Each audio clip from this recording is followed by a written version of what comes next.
ଆନନ୍ଦର ମନ, ଆହ୍ଲାଦିତ ମନ। ଆଜିର ଶୀର୍ଷକ ହିତୋପଦେଶର ଲେଖକ ଜ୍ଞାନୀ ସଲୋମନ କହୁଛନ୍ତି, ତୈଳ ଓ ସୁଗନ୍ଧି ଧୂପ ମନକୁ ଆହ୍ଲାଦିତ କରେ। ମନର ମନ୍ତ୍ରଣାରୁ ଜାତ ମିତ୍ରର ମିଷ୍ଟତା ତଦ୍ରୂପ କରେ।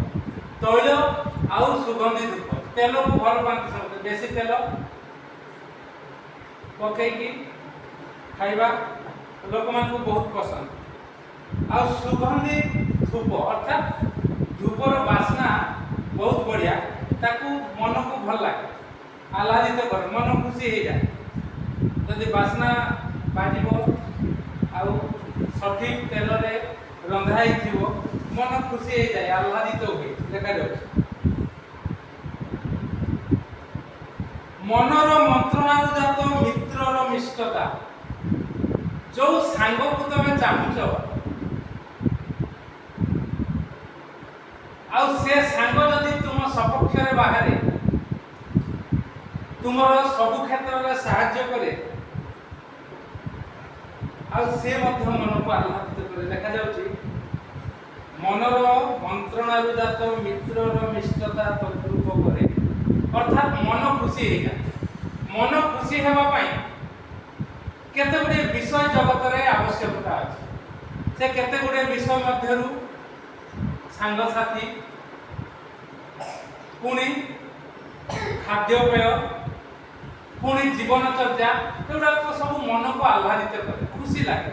ଆଉ ଯେତେ ମନ ଖୁସି ରହିବ ସେତେ ଶରୀର ଭଲ ରହିବ।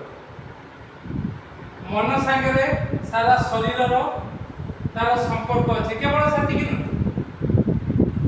ଯଦି ତମର ମନ ଖୁସି ରହିବ, ସବୁବେଳେ ତମେ ଆନନ୍ଦ ଥିବ, ତମର ହୃଦଯନ୍ତ୍ର ମଧ୍ୟ ଠିକରେ କାର୍ଯ୍ୟ କରିବ। ଏସବୁ ଆମମାନେ ଜାଣିଛୁ। ତେବେ ଆହ୍ଲାଦିତ ମନ ହେବା ପାଇଁ, ଖୁସିରେ ରହିବା ପାଇଁ ଆମେ କି ପ୍ରକାର ପ୍ରୟାସ କରୁଛୁ? ଆମେ ପ୍ରୟାସ କରୁଛୁ ସୁସମାଚାର ଦେବୁ। ଆମେ ଯେମିତି ଖୁସିରେ ଅଛୁ, ଅନ୍ୟମାନେ ସେମିତି ଖୁସିରେ ରହିବେ। ଆମେ ଯେମିତି ଆନନ୍ଦରେ ଅଛୁ, ଅନ୍ୟମାନେ ଆନନ୍ଦରେ ରହିବେ। ଏଥିପାଇଁ ଆମେ ସୁସମାଚାର ଦେଉଛୁ। ଆମେ ନିଜେ ଖୁସି ହେଉଛୁ, ଅନ୍ୟମାନେ ଯେଉଁମାନେ ଖୁସି ହେଉଛନ୍ତି, ଆନନ୍ଦିତ ହେଉଛନ୍ତି, ଆନନ୍ଦ ପାଉଛନ୍ତି, ସେମାନେ ଆଶୀର୍ବାଦିତ ହେବେ। ଆଉ ଯେଉଁମାନେ ତାକୁ ଅଡୁଆ ତଡୁଆ କରୁଛନ୍ତି, ଭୁଲଭାଲ କରୁଛନ୍ତି, ଆସିକି ଢୁଳଉଛନ୍ତି, ସେମାନେ ସେ ପ୍ରକାର ଆନନ୍ଦିତ ପାଇବେ, ଆନନ୍ଦ ହେବେ ନାହିଁ। ସେଥିପାଇଁ ପ୍ରସ୍ତୁତି ଦରକାର। ମୁଁ ଗତ ଥର କହୁଥିଲି ନା, କେତେବେଳେ ଆସିକି ପହଞ୍ଚିବି, ରାତିରେ ଶୋଇବି କେତେବେଳେ? ଗତ ଥର ଶନିବାର 2ଟା, ରାତି 2ଟା। ସକାଳୁ ଆସିଲି, ପୁଣି ପିଲାମାନଙ୍କର ସଣ୍ଡେ ସ୍କୁଲ, ତା ସହିତ କାର୍ଯ୍ୟ, ସେ ବହୁତ କେତେ ତରତର, ତଥାପି ଖୁସି, ଆନନ୍ଦ। କାହିଁ ମୋତେ ତ ନିଦ ଲାଗୁନି, ଜଣେ ବାକ୍ୟ ଦେଇ ମୁଁ ତ ବସେ କାହିଁ ଢୁଳଉନି। ଯେହେତୁ ପ୍ରସ୍ତୁତି ନାହିଁ, ପ୍ରଭୁ ମୁଁ ତୁମ ପାଖକୁ ଯିବି, ଗୁରୁତ୍ୱର, ଯେଉଁମାନେ ଗୁରୁତ୍ୱର ସହ ପଦକ୍ଷେପ ନିଅନ୍ତି, ପ୍ରଭୁ ତାଙ୍କୁ ଆଶୀର୍ବାଦ କରନ୍ତି ସମସ୍ତଙ୍କୁ। ନହେଲେ ଆଜି ସାକ୍ଷ୍ୟ ଦେବେ, କାଲି ଆପଣ ଖୁଣ୍ଟିକି ପଡ଼ିବେ। ତେଣୁକରି ପ୍ରସ୍ତୁତି ଦରକାର, ପ୍ରଭୁଙ୍କ ନିକଟରେ ପ୍ରାର୍ଥନା ଦରକାର। ଆଉ ପ୍ରଭୁ ଯୀଶୁ ଆମର ଉତ୍ତମ ବନ୍ଧୁ। କୋଉଠି ଲେଖାଯାଇଛି? ପ୍ରଭୁ ଯୀଶୁ କହିଲେ ଜହନ ପୁସ୍ତକରେ, କ'ଣ କହିଲେ? ମୁଁ ତୁମକୁ ଆଉ ଦାସ ବୋଲି ଡାକୁ ନାହିଁ। କ'ଣ ବୋଲି ଡାକୁଛି?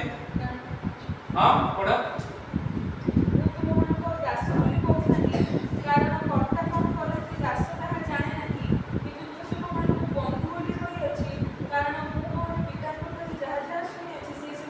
ବାସ୍, ଜହନ 15 ଅଧ୍ୟାୟ 15 ପଦ। ଯଦି ଯୀଶୁ ବନ୍ଧୁ ହେଇଛନ୍ତି, ଆପଣ ଢୁଳେଇବେ। ଯୀଶୁ ଯଦି ବନ୍ଧୁ ହେଇଛନ୍ତି, ଆପଣ କଥାକୁ ଅମାନ୍ୟ କରିବେ। ଯୀଶୁ ଯଦି ବନ୍ଧୁ ହେଇଛନ୍ତି, ରାତି 2ଟା ହଉ 4ଟା ହଉ, ଆପଣ ବନ୍ଧୁଙ୍କର କାର୍ଯ୍ୟ କରିବାକୁ ଆସିବେ। ଆଉ ଖୁସିରେ, ଆନନ୍ଦରେ ପ୍ରଭୁଙ୍କର ସେବା କରିବେ। ଯଦି ବା କିଛି ଅଡୁଆ ତଡୁଆ ହବ, ଅଳ୍ପ ବିରକ୍ତି, ଅଳ୍ପ ଅଶାନ୍ତି, ତାପରେ ପୁଣି ଠିକ ହେଇଯିବ। ଏ ପ୍ରକାର ବିଷୟ ଜୀବନରେ ହୁଏ, ଆମ ଜୀବନରେ ହୁଏ। ଆମେ ସେଥିପାଇଁ ଖୁସି ଆନନ୍ଦ ଯାଉ। ଆହ୍ଲାଦିତ ମନ भल हो बा न हो किंतु सब किछि भल लागे प्रभु जदि उत्तम बंधु से प्रभु जीशु कहले कोन मु तुमको दास बोली डाकुनी एटिका सेटिका ना तुमे मोर बंधु आ मु जहा करे तुमे माने मध्य सेया करिवो मु जेमिति मोर स्टैंडर्ड जेमिति आम बंधु कर प्रभु जीशु कर स्टैंडर्ड कोन स्टैंडर्ड को ओडिया रे कोन कहती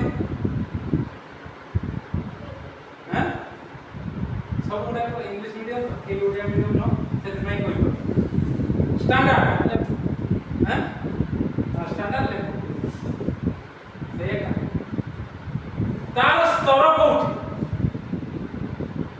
से को स्तर तल स्तर ना ऊपर स्तर लोक तार चिंताधारा तल स्तर ना ऊपर स्तर तार कर्तव्य काम तल स्तर ना ऊपर स्तर तार स्टैंडर्ड तार श्रेणी को श्रेणी ले जी क ख ग घ मु स्कूल रे अछि केते श्रेणी जाय अछि मार्क दिया जाय ABCD एबे कोन सब F जाय F ले जाय और F रे अछि ना F माने के स्टैंडर्ड कोठी अछि स्तर कोठी जीशु जदि बंधु हिथिले आपण एवं मोर मन आह्लादित हो सब परिस्थिति आउ आपण मु सब परिस्थिति रे प्रभुंकर नाम को उन्नत करिवा पाई प्रतिदिन एवं विशेष रे रविवार दिन उपस्थित रही प्रभुंकर नाम को उन्नत करिवा जेते व्यस्तता था जेते जहा था आ देले आ खाली खाली तुथा जाले बिना खर्च रे आशीर्वाद पाइबे ना बिना खर्च रे शांति पाइबे ना बिना खर्च रे सुस्थता पाइबे हां बिना खर्च रे पाइबे जदी एतिकी कष्ट करिवे आ बेसी किछि नै आपनकर मुखमंडल सुंदर दिसिबो आपनकर भीतर चिंताधारा उत्तम हबो कहा आगे पदे पाटी खोलिले से पसंद करिवो ग्रहण करिवो ए प्रकार विषय हो टिके बाहर कर जहन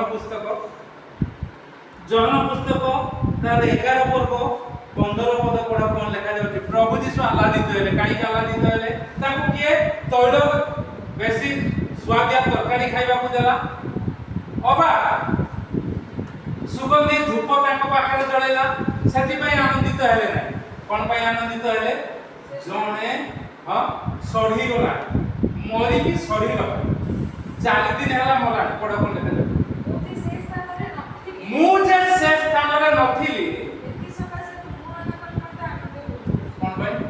खबर पठेइचंती जे आपण जाहाको बहुत भल पाउथुले से आउ नाही आखी खोलु आउ से कोन हेछि ना ताको खबर दिया आइ सारला मरि गला मला बेलकु ताको पठेइथिले खबर प्रभु आसिले नाही ता परकुआ से माने खबर पठे से मरि गला ये कहउछंती मो मन आनंदित लोक माने पाडैया କଥା नै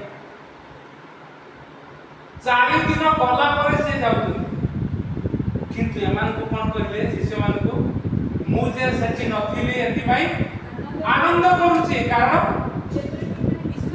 तुमे माने जे प्रकार विश्वास करबा माने कथा कहउता ने विश्वास करबा तुमे विश्वास करिवो सेति भाई मु खुशी हो आपे आपे से खुशी हो ये बिचारा मरि गला आउ सेटा जीवन हम लाजार कथा को 4 दिन रो मढा पिछे उठेई आउ उठे माथ्यू पुस्तक तार 5 पर्व 12 पद पढ़ंतु कोन लिखा जाउछि माथ्यू 5:12 आनंद करो उल्लसित हो कारण स्वर्ग रे तुमका पुरस्कार करछु काहे कि हां आनंद करो उल्लसित हो स्वर्ग रे तुम मानकर पुरस्कार प्रचुर अछि एति पय आनंद करो आउ आपण मु जदी आनंद करिबा नै खुशी हवा नै पुनी कोउथरे खुशी हवा लेखा जाय ता ऊपर पद जस्ट पड़िছে कोन लेखा जाय जेबे तुमको लोक माने जीसु को सकासे मिछे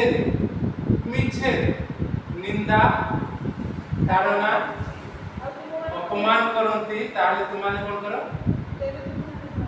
ଧନ୍ୟ ଆନନ୍ଦ କର ଉଲ୍ଲସିତ ହୁଅ। ଆଉ ଲୁକ ପୁସ୍ତକରେ ଲେଖାଯାଏ ନୃତ୍ୟ କର, ଆନନ୍ଦ କର, ନୃତ୍ୟ କର, କାରଣ ସ୍ୱର୍ଗରେ ତୁମର ପୁରସ୍କାର।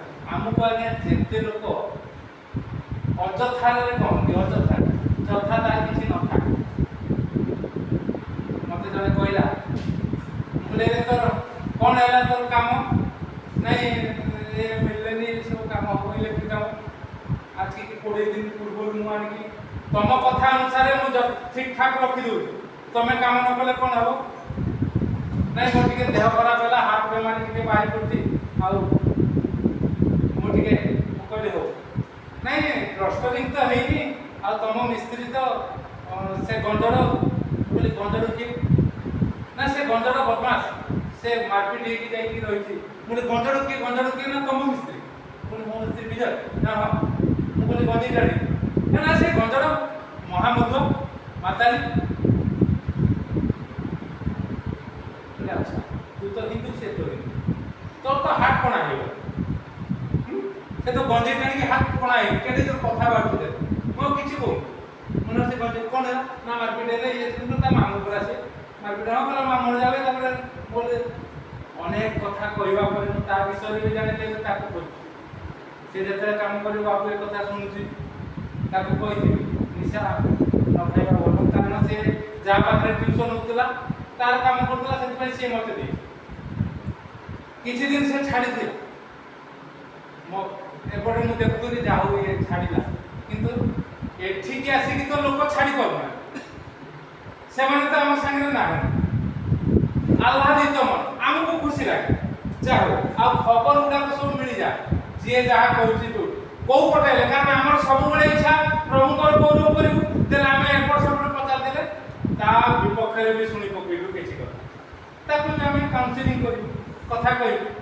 ଖ୍ରୀଷ୍ଟିଆନ ଲୋକଙ୍କୁ ତ କହି ହଉନି, ଆମକୁ ମିଟିଂ କରିବାକୁ, ଭିନ୍ନ ଢଙ୍ଗରେ ମିଟିଂ କରି ତାଙ୍କୁ ଜଣାଇବାକୁ। ଆଉ ଏମାନଙ୍କୁ କ'ଣ? ତେଣୁକରି ପ୍ରଭୁ କୁହନ୍ତି, ଯଦି ମିଛରେ, ରୂପ ପୁସ୍ତକ ପାଇଲେ କି ସେଟା ପାଇନ, ଯଦି ତୁମକୁ ମିଥ୍ୟାରେ କୁହାଯାଏ ତେବେ ତୁମେ ଆନନ୍ଦ କର, ନୃତ୍ୟ କର, କାରଣ ସ୍ୱର୍ଗରେ ତୁମମାନଙ୍କ ନିମନ୍ତେ ପୁରସ୍କାର ଅଛି, ପୁରସ୍କାର ଅଛି। ଆଉ ସେଇଠୁ ଆମେ ଟାଣି ଆଣିବା। ମୋତେ ଯେତେ ଜଣ ମିଛରେ କହିଛନ୍ତି, ଆଉ ସେଇଠୁ ମୁଁ ଏ ଆରାଧନା ଉପାସନା, ଏବେ ମୁଁ ବ୍ୟାୟାମ କରେନି, ଏକ୍ସରସାଇଜ କରେ, ଆଗରୁ କରୁଥିଲି, ଏବେ ଆରାଧନା ଉପାସନାରେ ଝାଳ ବହୁ। କେବେଠୁ 20 ମସିହାରୁ ଆରମ୍ଭ ହେଲା, ଆପଣମାନଙ୍କୁ ଶିଖୁଥିଲି। ଏଇଟା ଛୋଟ ଥିଲା, ହସିଲେ କେତେ ଜଣ, ସେଇଠୁ ବନ୍ଦ କରିଦେଲି। ତ ନାହିଁ, ଏମାନେ ହସୁଛନ୍ତି, ମୋତେ ଥଟ୍ଟା କରୁଛନ୍ତି। ମୁଁ ସେତେବେଳେ ଭାବିଲି ଏବେ କେହି ଥଟ୍ଟା କରୁନ ତମେ, ମୁଁ ଜାଣିଛି। ସେତେବେଳେ କାରଣ ସବୁ ଠିକ୍ ଠାକ୍ ଚାଲିଛି, କେବଳ ମୋର ଏକା ଭୁଲ, ମୋ ସ୍ତ୍ରୀ ମରିଯାଇଛି, ଆଉ ମୁଁ ନୂଆ ନୂଆ କଥା କହୁଛି। ଆଉ ମୁଁ ଦେଖୁଥିଲି ସେତେବେଳେ କୁନକୁନ ମଣ୍ଡଳୀରୁ ବହୁତ ଆସୁଥିଲି। ମୁଁ ଯେତେବେଳେ ଦେଖେଇଲି ଗୀତଟା କ'ଣ ଯେ କୋଉଠୁ ଆରମ୍ଭ କଲା, ଧନ୍ୟ ଯୀଶୁ, ଧନ୍ୟ ଯୀଶୁ, ତାକୁ ନୂଆ ଢଙ୍ଗରେ, ନୂଆ ଭାବରେ ପୁରା ଗୀତଟା। ଆଉ ମୁଁ ଦେଖୁଥିଲି ଏଠି ଯେତେବେଳେ ଶିଖଉଥିଲି, ଅନ୍ୟମାନେ ଟିକେ ମୂର୍ତ୍ତି ହଉଥିଲେ, ମୁଁ ସବୁ ଦେଖିଲି 2 ଥର 3 ଥର। ଆଉ କେହି ନାଚିଲେନି, ସମସ୍ତେ ଚେୟାରରେ କଥା। ମୋର ନାଚିବାକୁ ଘର ନାହିଁ ନା ମୋର ଜାଗା ନାହିଁ, ମୁଁ ସକାଳେ ନାଚିବି, ଟିକେ ନାଚିବି, ଝାଳ ବୋହିବି, ଟିକେ ତ ଝାଳ ବୋହିବି, ଚାଲେ। ପ୍ରଭୁ ଅନୁଗ୍ରହ କରନ୍ତୁ, ଆଶୀର୍ବାଦ। ଆମେ କଥା କହୁଛୁ ଏଥିପାଇଁ, ନିଜେ ଆନନ୍ଦିତ ଅଛୁ, ସ୍ତ୍ରୀ ଯାଉ କି ରହୁ, ପିଲାମାନେ ସହାୟତା ଦିଅନ୍ତୁ ବା ନ ଦିଅନ୍ତୁ, ଏକା ଥାଇ ବା ନଥାଏ, ଆମେ ଆନନ୍ଦିତ ଅଛୁ। ସେଥିପାଇଁ କହୁଛୁ। ଆଉ ସେଇ ସମୟରେ ମିଛରେ ଗଦେଇ ଦେଇଛନ୍ତି, ମିଛରେ ସବୁ ଗଦେଇ ଦେଇଛନ୍ତି କଥା, ଦାଣ୍ଡରେ ଘାଟରେ ଏଠି। ଆଉ ସେଇ ସମୟରେ ଆମେ ଆରମ୍ଭ କରିଛୁ, ପ୍ରଭୁ ଯୀଶୁ ଆନନ୍ଦିତ ହୁଅ, ଉଲ୍ଲସିତ ହୁଅ, ନୃତ୍ୟ କର, କାରଣ ସ୍ୱର୍ଗରେ ତୁମମାନଙ୍କ ନିମନ୍ତେ ପୁରସ୍କାର, ଖାଲି ପୁରସ୍କାର ନାହିଁ, ପୁରସ୍କାର ଯଥେଷ୍ଟ ଅଛି। କେତେ ପଢିଲ? ଜୋହନ ତାର 11 ପର୍ବ 15 ପଦ। କ'ଣ ଲେଖାଯାଉଛି? ଆଉ ଥରେ ପଢିବା, ଜୋହନ 11:15। ହଁ, ମାଥ୍ୟୁ 5:12, ମାଥ୍ୟୁ 5:12 ପଢି ପକା। ପ୍ରଚୁର, ଯଥେଷ୍ଟ, ମାଥ୍ୟୁ 5:12 ଆନନ୍ଦ କର ଉଲ୍ଲସିତ ହୁଅ ସ୍ୱର୍ଗରେ ତୁମମାନଙ୍କର ପୁରସ୍କାର ପ୍ରଚୁର ଯଥେଷ୍ଟ ଅଛି ଲେଖାଯାଉଛି 11 ପଦ ପୁଣି ମିଥ୍ୟାରେ ତୁମ୍ଭମାନଙ୍କ ବିରୁଦ୍ଧରେ ସମସ୍ତ ପ୍ରକାର ମନ୍ଦ କଥା କୁହନ୍ତି 11 ପଦ ଆନନ୍ଦ କର ଉଲ୍ଲସିତ ହୁଅ ମିଛରେ କଥା କୁହନ୍ତି ସେମାନେ ଆନନ୍ଦ କର ନୃତ୍ୟ କର ଆସୁ ପ୍ରିୟମାନେ যে প্রকার বন্ধুଙ୍କର ମିଷ୍ଟତା ଆମକୁ କ'ଣ କରିବ ଉଲ୍ଲସିତ କରିବ ଯେଉଁ ପ୍ରକାର ଭାବରେ ତୈଳ ଏବଂ ଆଉ ଗୋଟେ କ'ଣ ହିତ ପଦରେ ଲେଖାଗଲା ସୁଗନ୍ଧି ଧୂପ ଯେ ପ୍ରକାର ମନକୁ ଆନନ୍ଦିତ କରେ ଉତ୍ତମ ବନ୍ଧୁ ଯେତେବେଳେ ତୁମର କଥା ବୁଝି ଦିଅନ୍ତି ସେତେବେଳେ ତୁମର ମନ ମଧ୍ୟ ଆନନ୍ଦିତ ହେବ ଆଉ ସେ ଆନନ୍ଦ ଏ ଜଗତରୁ କେହି ହରଣ କରିପାରିବ ନାହିଁ ପ୍ରଭୁ ଆପଣଙ୍କୁ ମୋତେ ଅନୁଗ୍ରହ ଆଶୀର୍ବାଦ କରନ୍ତୁ ଦୟା କରନ୍ତୁ ଆସୁ ଆମେ ସର୍ବଦା ଆନନ୍ଦିତ ରହିବା ଉଲ୍ଲସିତ ରହିବା ଆଉ ମୁଁ ତ କହିବି ଆମେ ଯେଉଁ ପ୍ରକାର କରୁଛୁ ଏବେ ଆଉ ମିଛରେ କେହି କହୁନାହାନ୍ତି ସବୁ ବୁଝିଗଲେ ଘଟଣା ଦୁର୍ଘଟଣା ଏ ପ୍ରକାର ହେଲା ବିଷୟ ସବୁ ଏ ପ୍ରକାର ହେଲା ଏ ପ୍ରକାର ହେଉଛି ଆଜି ଯୋଉଠି ଖାଇଲେ ସେଠି ଖାଇବନି ଏଠି ରହିବ ଏ ପ୍ରକାର ଓଲଟ ପାଲଟ ପ୍ରଭୁ କରିଦେବେ ସେତିକି ଦିନ ପର୍ଯ୍ୟନ୍ତ କେବଳ ନୁହେଁ ମରିବା ପର୍ଯ୍ୟନ୍ତ ଆମେ ଆନନ୍ଦିତ ପ୍ରଭୁଙ୍କୁ ଧନ୍ୟବାଦ କରୁ ପ୍ରଭୁଙ୍କ ନାମକୁ ଉନ୍ନତ ଉଚ୍ଚୀକୃତ କରୁ ଆସୁ ଆମମାନେ ସେ ପ୍ରକାର ଉତ୍ତମ ବନ୍ଧୁଙ୍କର କ'ଣ ଲେଖାଯାଇଛି ଭଲ ତ ପଢ଼ିପାରିଲ ନାହିଁ ଗୀତ ବୋଧେ 27:9 ଦ୍ୱିତୀୟାଂଶଟା କ'ଣ ଲେଖାଯାଇଛି ମନର ମନ୍ତ୍ରଣାରେ ଜାତ ମିତ୍ରର ମିଷ୍ଟତା ମନରେ ମନ୍ତ୍ରଣା କରୁଛୁ ତ ଯୀଶୁଙ୍କର ସେବା କରିବୁ ଯୀଶୁଙ୍କୁ ବନ୍ଧୁ କରିବୁ ଯେତେ ଅନିଦ୍ରା ହେଲେ ବି ଢୁଳେଇବୁ ନାହିଁ ଯେତେ ଅସୁବିଧା ହେଲେ ବି ପହଞ୍ଚିବୁ ରବିବାରେ ମନର ମନ୍ତ୍ରଣା ଜାତ ମିତ୍ରର ପ୍ରଭୁଙ୍କର ମିଷ୍ଟତା ମନକୁ ଆହ୍ଲାଦିତ ଆମେ ଖୁସି ହେଇଯିବୁ ଆର ଶନିବାର ରାତି 2ଟାରେ ଆସିଲି ସକାଳ 6ଟାରେ ଗଲି ତାକୁ କହିଲି ଦବୁ ଦେ ନହେଲେ ମୁଁ ଚାଲିବି ଟ୍ରେନ୍ ଆସିକି ଆମର ଏ ରାଜଘାଟ ଛାଡ଼ି ତରତରରେ ରାନ୍ଧିକି ଯା ଭର୍ତ୍ତି କଲେ ନହେଲେ ମୁଁ ପଳେଇବି ଖାଉ ଖାଇବ କିନ୍ତୁ ଆନନ୍ଦ ଥାଏ ଖୁସି ପ୍ରଭୁ ଅନୁଗ୍ରହ ଆଶୀର୍ବାଦ କରନ୍ତୁ ଆସୁ ଏ ପ୍ରକାର ଭାବରେ ସବୁ ପରିସ୍ଥିତିରେ ଖୁସି ହେବା ପାଇଁ ଆଉ ଆଗକୁ ଦେଖିବେ ଆମର ଖୁସି ଆଉ କେତେ ବଢୁଛି ଆସୁ ଆମେ ଏ ପ୍ରକାର ଭାବରେ ପଦକ୍ଷେପ ନେଉ ମନର ମନ୍ତ୍ରଣାରେ ଜାତ ମିତ୍ରର ମିଷ୍ଟତା ଯୀଶୁଙ୍କୁ ବନ୍ଧୁ କରିଛୁ ଆଉ କାହାକୁ ନାହିଁ ସ୍ତ୍ରୀ ଛାଡ଼ିଗଲା ଗଲା ସେଥିପାଇଁ ମୁଁ ସବୁବେଳେ କହୁଥିଲି ସେତେବେଳେ ମା ଏବଂ ଅନ୍ୟମାନେ ସେମାନେ ମୁଁ କହିଲି ପ୍ରଥମ ଭଲ ପାଏ ପ୍ରଭୁ ଯୀଶୁ ଦ୍ୱିତୀୟ ଭଲ ପାଏ ଶୁଣିତେ ବୋଧେ କାହାକୁ ସଭାକୁ ତୃତୀୟ ଭଲ ପାଏ ସଭାଙ୍କର ସ୍ତ୍ରୀ ତାକୁ କେହି ନାଁ ଦେଇନାହାନ୍ତି ମୁଁ ଦେଇଥିଲି ନା ତା ନାଁ ସୁଶୋଭିତା ତାର ଡାକ ନାଁ ଡାଲିଆ ମୁଁ ତାକୁ ସଭା ଦେଇଥିଲି ଅତି ଭଲ ପାଏ ତୃତୀୟର ଭଲ ପାଇ କାହାକୁ ମା ଏ ପ୍ରକାର ଅର୍ଡରରେ ଯଦି ଭଲ ପାଇବା ଆସିବେ ନା ଯିଏ ଯାହା କହୁଛି କୋଉ ପ୍ରଭୁଙ୍କୁ ଛାଡ଼ି ପାରିବେ ଯିଏ ଯାହା କହୁଛି କୋଉ ସ୍ତ୍ରୀକୁ ଛାଡ଼ି ପାରିବେ ଯିଏ ଯାହା କହୁଛି କୋଉ ମାଆକୁ ଛାଡ଼ି ପାରିବେ ନାହିଁ କିନ୍ତୁ ଆଗ ପଛ ଯଦି ସଠିକ ପଦକ୍ଷେପ ନ ନେବାରେ ପୋଳିଆ କରିଦିଅନ୍ତି ଲୋକ ଅଡ଼ୁଆ ହେଇଯାଏ ଯୀଶୁଙ୍କୁ ଭଲ ପାଇବା ଜାଗାରେ ସ୍ତ୍ରୀ ସ୍ୱାମୀଙ୍କୁ ଭଲ ପାଆନ୍ତି ଅଡ଼ୁଆ ହେଇଯାଏ ସ୍ତ୍ରୀ ସ୍ୱାମୀଙ୍କୁ ଭଲ ପାଇବା ଜାଗାରେ ମା ବାପାକୁ ଭଲ ପାଆନ୍ତି ଅଡ଼ୁଆ ହେଇଯାଏ ମା ବାପାଙ୍କୁ ଭଲ ପାଇବା ଜାଗାରେ ଯୀଶୁଙ୍କୁ ଭଲ ପାଆନ୍ତି ଅଡ଼ୁଆ ହେଇଯାଏ କୋଉଠି କେତେବେଳେ ସେ କଥାକୁ ଆମେ କହୁଛୁ ଆନନ୍ଦିତ ଅଛୁ ଆପଣମାନଙ୍କୁ ଆନନ୍ଦିତ କରିବା ପାଇଁ ଆଉ ଥରେ ପଢ଼ିବା ଏବଂ ଶେଷ କରିବା ହିତୋପଦେଶର 27 ପର୍ବ 9 ପଦ ହଁ ପଢ଼ ଭଲରେ କ'ଣ ଲେଖାଯାଉଛି ତୈଳ ସୁଗନ୍ଧି ଧୂପ ମନକୁ ଯେ ପ୍ରକାର ଆହ୍ଲାଦିତ କରେ ମନର ମନ୍ତ୍ରଣାରୁ ଜାତ ମିତ୍ରର ମିଷ୍ଟତା ପ୍ରଭୁ ଯୀଶୁଙ୍କର ମିଷ୍ଟତା ତଦ୍ରୂପ ମତେ ଆପଣମାନଙ୍କୁ ଆହ୍ଲାଦିତ କରୁ ପ୍ରଭୁ ଏଇ ଚିନ୍ତାରେ ଆମକୁ ଆଶୀର୍ବାଦ କରନ୍ତୁ ଆମେ